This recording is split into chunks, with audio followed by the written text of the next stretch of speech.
હર સમય હર ઘડી હર પલ થાય છે ભક્તિ.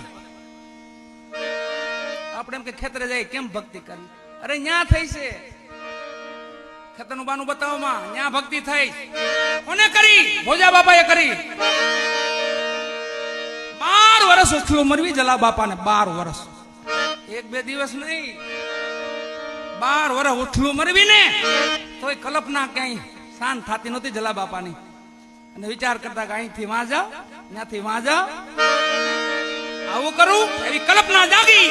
અને ઈ રાતે બરાબર પોહ મહિનાની પૂનમ, બાપા પૂનમ ભરતા, સતી સેવકો બધા આવતા, અને પૂનમ ની ટાઈટ હેવી પડી.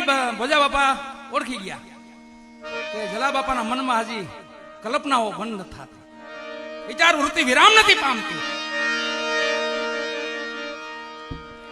ઈ રાતે જલા બાપાએ કીધું, બાપા હુકમ કરો. બધા જલા બાપા માં ગોદડું ઘટ્યું, પાગરણ.